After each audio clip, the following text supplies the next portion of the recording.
abençoe nossa vida nessa manhã ensolarada de inverno aí, em nome de Jesus, né? Só para terminar aí, Daniel 12, ó, se eu não terminar isso aí, tá falando Gustavo, já tá na hora, né? Para começar Apocalipse aí. Mas o verso 10 ainda, quando ele fala ali, olha só, de Daniel, ele vai falar assim, e os sábios, mas os perversos procederão perversamente, e nenhum deles entenderá, mas os sábios entenderão. Esse não entenderá, Mateus capítulo 13, verso 13, vamos lá em Mateus, a gente já falou sobre isso, essa questão de Mateus 13, 13, verso 13 até o 16 também, Mateus 13, ele vai falar sobre essa questão, o que nos faz, o que nos permite entender, vamos dizer assim a palavra, por isso lhes falo por parábolas, porque vendo não vem, e ouvindo não ouvem, nem entendem, de sorte que nele se cumpre a profecia de Isaías. Olha só, ouvireis com os ouvidos e de nenhum modo entendereis, vereis com os olhos e de nenhum modo percebereis, porque o coração deste povo está endurecido. Lembra da parábola do semeador? A semente que cai no meio do solo, pedregoso, duro, o chão batido, é esse coração que não permite que a palavra do Senhor entre, por orgulho, por medo, por vários fatores assim. O coração fica endurecido, não quer ser ajudado, não quer admitir que é orgulhoso ou admitir que está errado, que precisa de ajuda. O medo paralisa a pessoa. De mau grado, ouviram com os ouvidos e fecharam os olhos, para não suceder que vejam com os olhos e ouçam com os ouvidos, entendam com o coração, se convertam e sejam por mim curados. Tá vendo essa questão aí da doença aí? O pecado é uma doença, a verdade é essa. Ele destrói nossa vida, ele contamina o nosso coração, ele nos distancia daquilo que Deus quer para nós. E só o Espírito Santo pode nos ajudar a entender a verdade de Deus. Não é mérito de nenhum ser humano entender a palavra de Deus. É exclusivamente a presença do Espírito Santo que fala, ei, é como se vira uma chave na nossa vida e a gente fala, gente, eu preciso mudar de vida. Não é algo que veio do meu coração, é o Espírito Santo que agiu em nós. Ainda em Lucas 8:10, ele vai falar, mas os sábios entenderão. E aí, já Lucas capítulo 8, verso 10. Aí eu tenho uma outra palavra aqui, né? Respondeu Jesus: a vós outros é dado conhecer os mistérios do reino de Deus. Aos demais fala-se por parábolas, para que vendo não vejam e ouvindo não entendam. Este é o sentido da parábola. A semente é a palavra de Deus. E aí caiu na beira do caminho e ele vai continuando. Só o verso 10 que ele fala assim, a vós é dado o conhecer dos mistérios. Depois você lê a parábola e a explicação de Jesus sobre a, a parábola do semeador.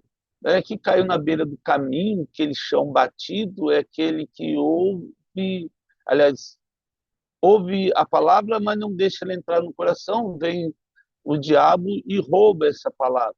A outra cai no meio de pedras, de rocha, um pouquinho de terra, ela começa, quando ouve a palavra, fica feliz, ouve, mas aí vem o sol, vem as coisas e morre. Elas mudam, né, a direção.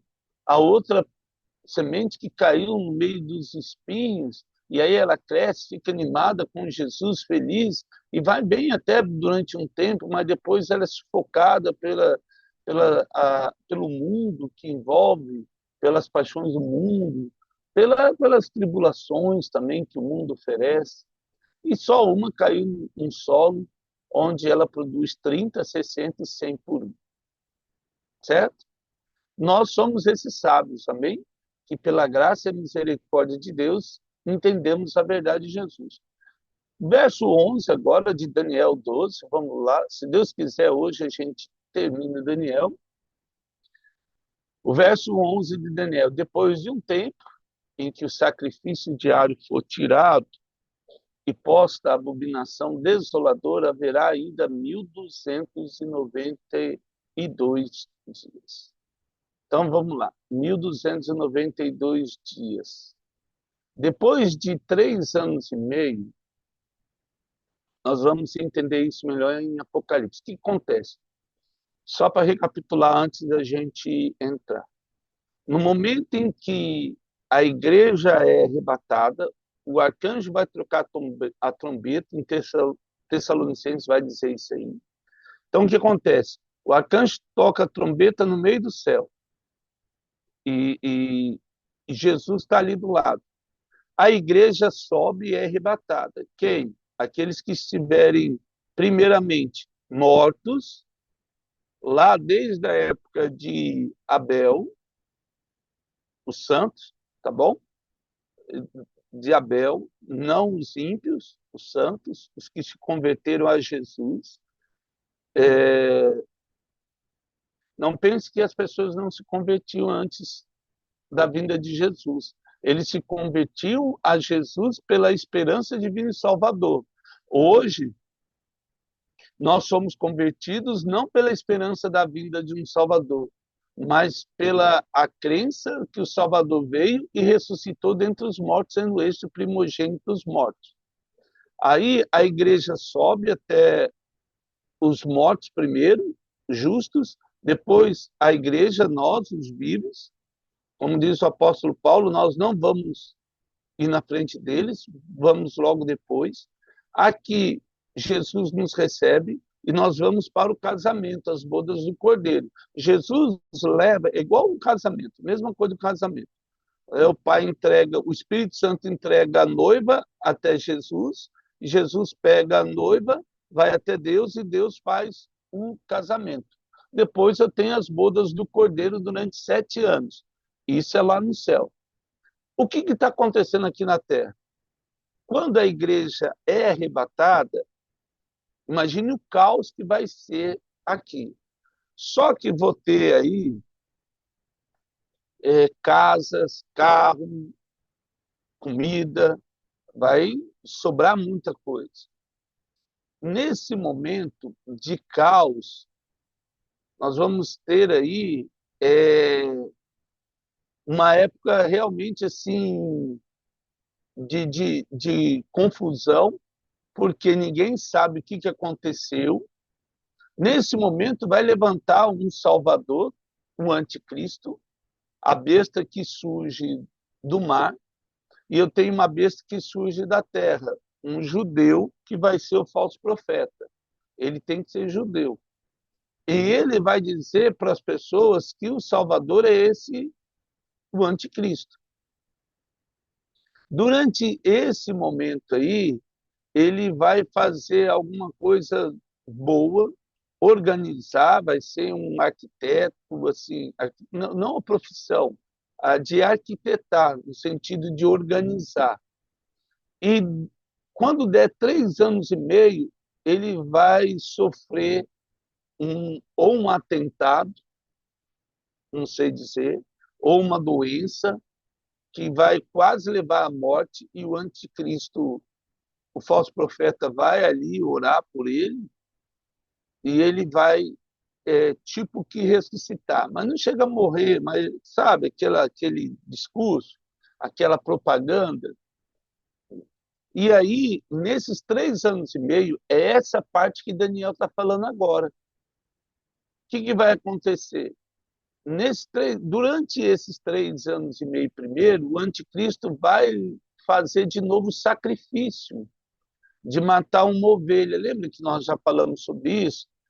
E aí ele mata a ovelha lá, vai voltar o sacrifício no templo de Jerusalém, lá em Jerusalém, esse templo vai ser edificado, depois a gente vai falar sobre isso em Apocalipse. Só que depois de 1260 dias, acaba a tribulação. São 7 anos. Mas aí você vê que tem 30 dias. Nesses 30 dias é a batalha do Armagedon, quando Jesus vem com a igreja e põe um, um basta nesse período e prende Satanás por 1000 anos.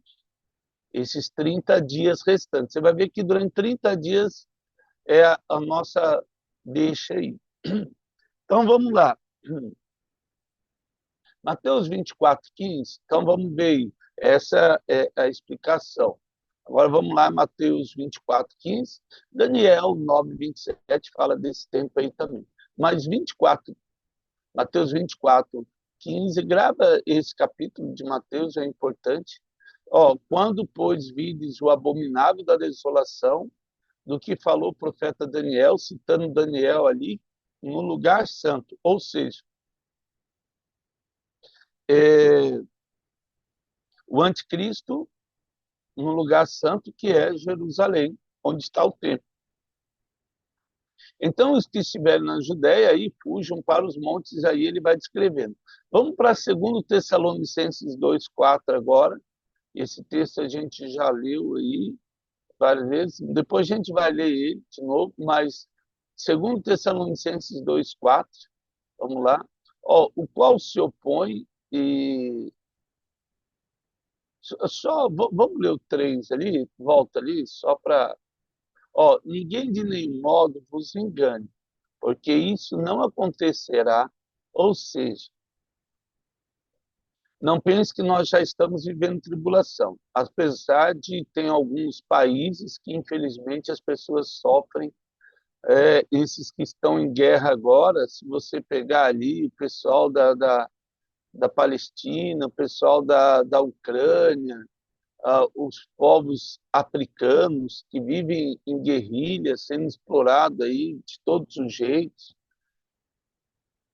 é horrível. Então vamos lá, de nenhum modo vos engane, porque isso não acontecerá sem que primeiro venha a apostasia. Então, a apostasia é essa separação de Deus.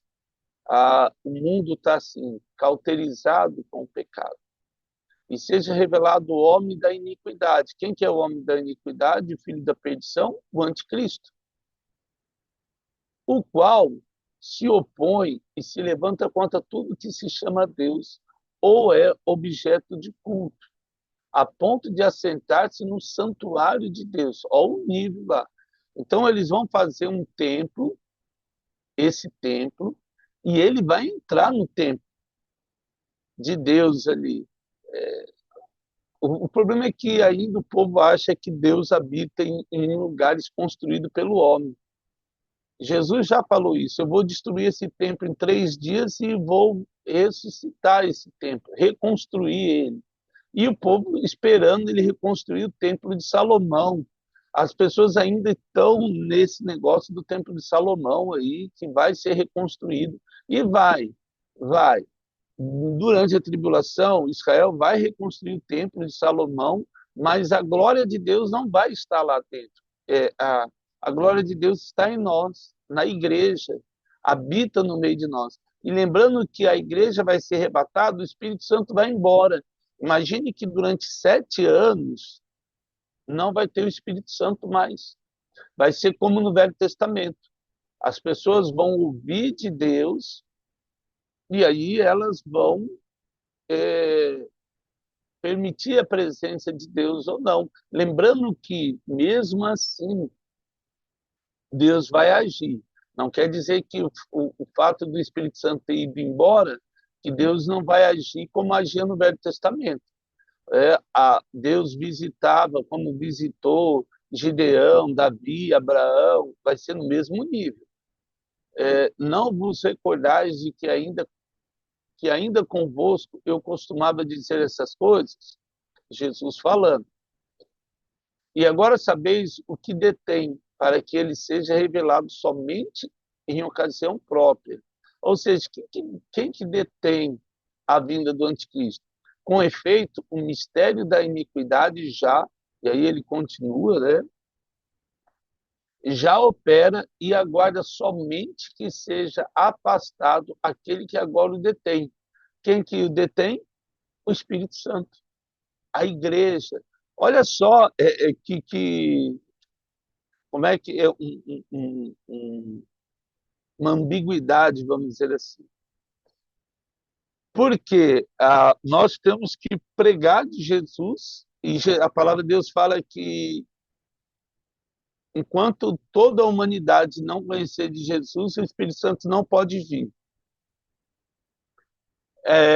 Ou nós não estamos fazendo esse papel direito, e aí o Espírito Santo não vem, não sobe, aliás, não vai embora com a igreja, ou a gente prega de Jesus e faz aquele lá, e o anticristo se levanta logo e acaba tudo. Então, assim, o Espírito Santo é que detém a vinda do anticristo, a igreja. Eu digo, porque as mãos do Espírito Santo e as pernas do Espírito Santo somos nós, eu e você, a boca do Espírito Santo somos nós. Então será, quando esse que detém for embora, então será de fato revelado o iníquo, a quem o Senhor Jesus matará com o sopro da sua boca e o destruirá pela manifestação de sua vinda. E aí ele vai falar, esses são os 30 dias lá. No finalzinho, depois dos 7 anos, tem 30 dias, que cita aí Daniel, para dar os 1.290 dias, e neste momento aí, o que vai acontecer? Eles manda o anticristo e o falso profeta diretos para o lago de fogo e enxofre, o gema, que quer dizer lago de fogo e enxofre, é onde não tem ninguém e eles vão ser os primeiros inquilinos. Que tristeza. Eu vejo assim, meu Deus, às vezes assim, eu fico imaginando o sofrimento desse povo. É por isso que nós temos que falar do amor de Jesus mesmo. E difícil, fico imaginando, não é o nosso lugar, não deveria ser o lugar de ninguém. A verdade é essa, é isso que eu quero dizer. O inferno não deveria ser o lugar de ninguém. Que Deus nos ajude a fazer diferença nesse mundo. Ora, o aparecimento do iníquo é segundo a eficácia de Satanás, com todo o poder e sinais prodígios da mentira. Então vai ser o cara, né? E com todo engano de injustiça, ele continua, aos que perecem, porque não acolhem o amor da verdade para serem salvos. 1 Coríntios 13, lembra lá, verso 3, quando diz, agora permanece a fé, a esperança e o amor, mas o maior deles é o amor, o teléio, perfeito, que é o amor de Cristo, a graça, a salvação. E é por esse motivo, pois, que Deus lhes manda a operação do erro, para dar crédito à mentira. Gente, olha só essa questão de fake news, né? Já pensou isso? Quem tem um pouco mais de idade, igual eu vi esse processo da época da máquina de escrever ainda, na época que você escrevia carta, na época que você ligava o telefone, esperava o zero voltar uma eternidade, né? Aquele zero lá, demorava uma vida para voltar quando você discava o zero. E depois veio essa questão da internet, computador, do celular, e agora a gente vive essa questão das fake news, essas mentiras, e da IA agora, e é difícil até saber o que é verdade, o que é mentira, e eu fico imaginando que as pessoas postam mentiras, e até no meio evangélico, triste isso, que algumas inverdades surgem. Então, assim, não é difícil ver uma multidão sendo manipulada, manada, né? Rebanho, ali sendo induzida ao erro, a fim de serem julgados todos quanto não deram crédito à verdade. Antes, pelo contrário, deleitaram-se com a injustiça. Isso é um alerta para mim, para você, que nós devemos despertar. Até aí. Agora vamos ler Marcos 13:14, enquanto o Gustavo acha Marcos 13:14. Essa questão da injustiça tem que nos incomodar. Eu vejo que o pecado tem nos cauterizado, verso 14, ele replica lá, e aí, novamente, aquela famosa palavra lá do eunuco com Isaías. Quando, pois, vides o abominável da desolação situado onde não deveria estar, ou seja, em Jerusalém, quem lê, entenda. Eu e você já conhecemos a verdade. Então, os que estiverem na Judéia, fujam para os montes. Até o fim, o calendário lunar aí, né, ele dá 3 anos e meio. E aí vem o julgamento nesses 30 dias aí. Vamos para Ezequiel 20, Ezequiel capítulo 20, verso 33 a 44. E aí até o fim nesses 30 dias. Só um parênteses aí nos 30 dias aí, antes de ir para o verso 12. Não, ó, Ezequiel 20, verso 30. Tão certo como eu vivo, diz o Senhor Deus, com mão poderosa, com braço estendido furor, e derramado furor, hei de reinar sobre vós. Tirar-vos-ei dentre os povos, e vos congregarei das terras nas quais andais espalhados com mão forte, com braço estendido e derramado furor. Levantar-vos-ei ao deserto dos povos, e ali estarei em juízo convosco face a face. Lembra lá? Deus vai tratar com Israel nesse momento. E quem tiver no meio é Gênesis 12. É como Deus falou com Abraão, e aí benditas serão todas as nações da terra, e maldito será todo aqueles que amaldiçoar. E aí é um trato com Israel, esses 30 dias ali. Melhor estar do lado de Israel nesse momento. É, ali vai ter que ir lá, porque não tem a igreja, Deus vai tratar com eles, e aí vai ser assim, novamente, o que eu pensei? Eu estava pensando esses dias, como é que a humanidade toda vai virar contra Israel? Eu fiquei pensando, eu sempre pensava nisso, será como é que um povo vai gerar tanto ódio assim? E eu falei, nossa, Netanyahu está fazendo tudo, né? Matando um monte de palestinos, mais de 60 mil, agora matando lá o povo do Irã e ataque no Líbano. Eu falei, gente, esse homem está matando um monte de gente, vai gerar um ódio ali no Oriente Médio e, às vezes, um apoio de vários países. Eu vejo o BRICS aí, agora está tendo aí o conselho do BRICS aqui no Brasil, e você vê que ele está indo contra as ações de Israel. Eu vejo que como a palavra de Deus se encaixa, né? E aí, na tribulação, todo mundo vai contra Israel, porque começa a fazer umas coisas doidas aí. E aí, ó, como entrei em juízo com vossos pais no deserto, na terra do Egito, lá, ó, 40 anos no Egito, assim entrarei em juízo convosco, diz o Senhor Deus. Far-vos-ei passar debaixo do meu cajado e vos sujeitarei à disciplina da aliança. Era a aliança, aquele que pecar certamente morrerá. Separarei dentre vós, e aí, olha só, agora começa ali o trato. Separarei dentre vós os rebeldes e os que transgrediram contra mim. Da terra das suas moradas eu os farei sair, mas não entrarão na terra de Israel. Ou seja, todos os judeus espalhados no mundo. Gente, ó, grava isso. Isso aí é depois, os 30 dias lá da grande tribulação, tá bom? Depois de 7 anos, nós estamos voltando como igreja gloriosa para Deus fazer esse trato aí. Nós só vamos assistir.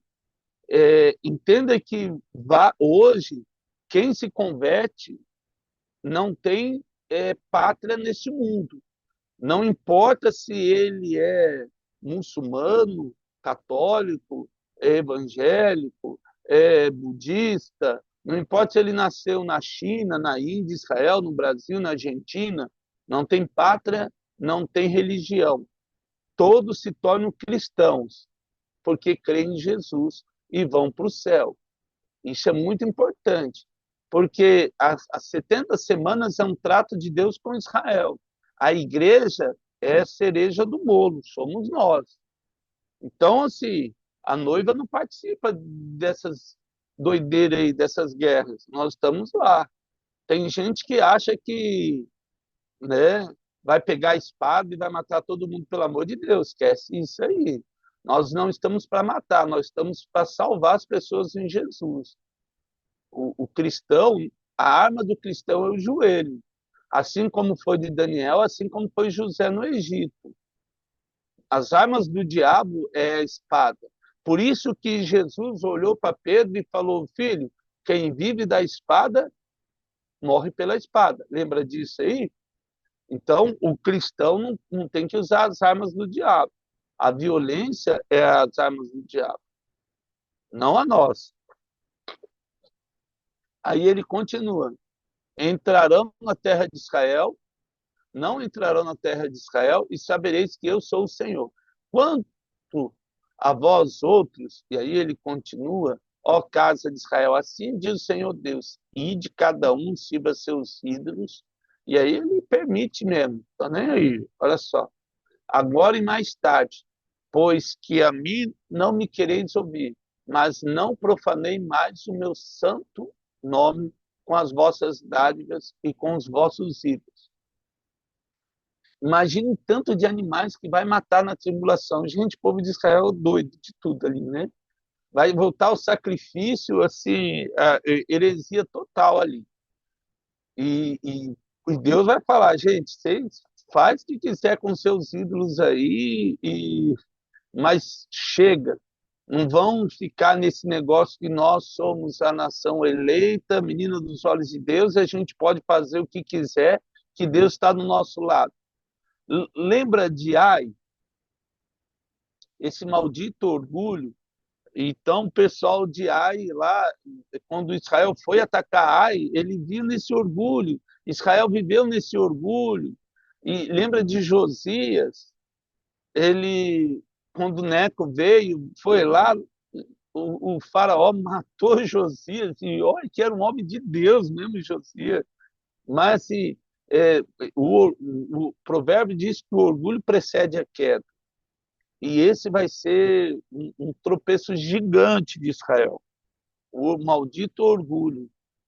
Mas isso é lá na frente. Agora é normal o orgulho do ser humano, né? Infelizmente agora é normal. Mas isso, grava isso aí, porque nós vamos ver isso.